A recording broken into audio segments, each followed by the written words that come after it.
Hi, everybody. I'm Ann Monroe, Community Health Foundation of Western and Central New York, and one of the co-sponsors of this speaker series today. This is the fifth in our series, in the Reaching for Excellence speaker series, which is supported by the Oshai Foundation, the Community Health Foundation, the P2 Collaborative, and the UB Regional Institute.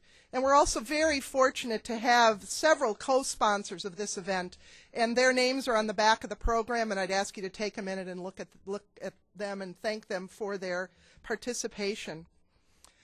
The title of this session is Kicked Out of Kindergarten, Strengthening Emotional and Behavioral Health in Early Childhood.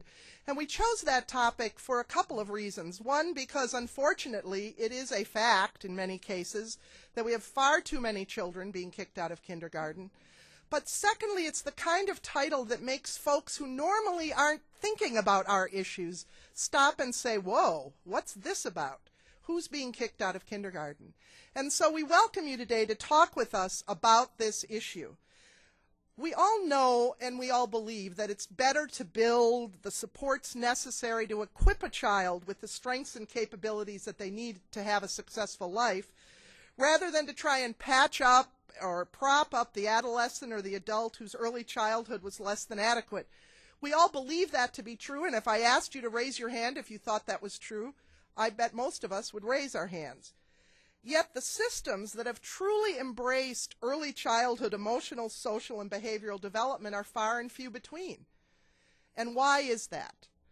Well, one of the reasons we think that's the case is that the efforts seem piecemeal and fragmented, in that children in their early years move in circles where they're usually very far removed from what we would call professional counselors.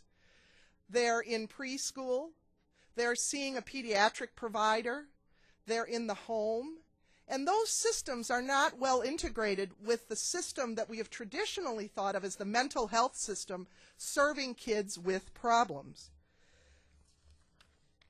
So it's time for us really to begin to focus our attention and efforts on strengthening and engaging those key influencers in building social, emotional, and development capacity, and turning what we call the early signs of problems into what are just minor bumps along the way, rather than such significant problems that get kids kicked out of kindergarten. Today we have two speakers who are doing just that in their states and communities.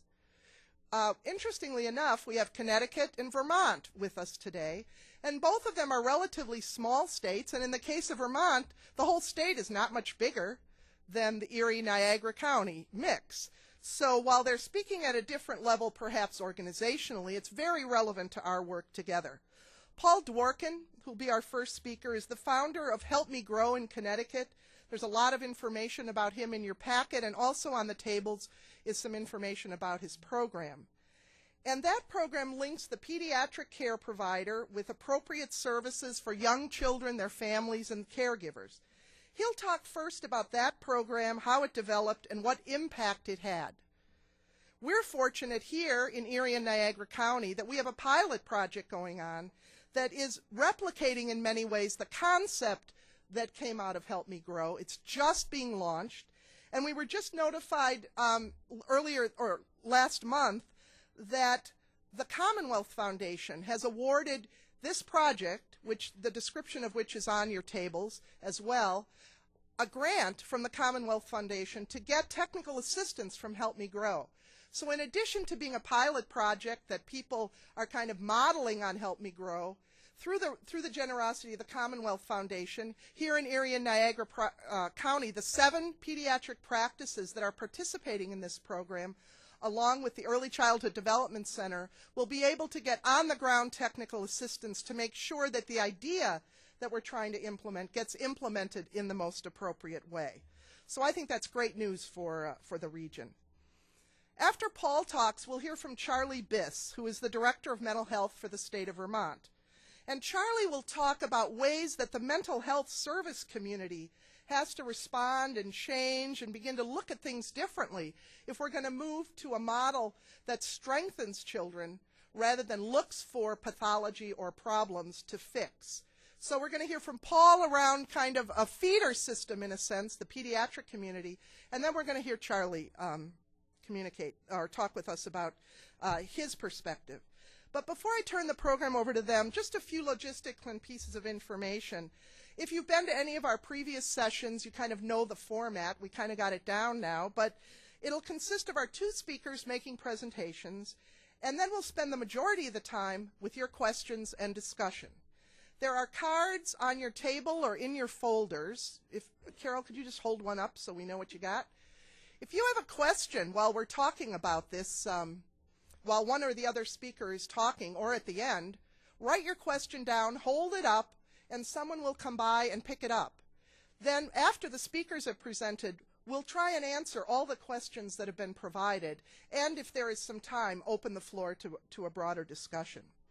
Also on the table is additional information about the speakers' programs and an announcement of a new request for proposals from the Community Health Foundation that's focused on emotional and social development of children 0 to 5. If you look at that and you think your organization might be interested in applying for that grant opportunity, we welcome you to come to one of the introductory sessions that will be held in May.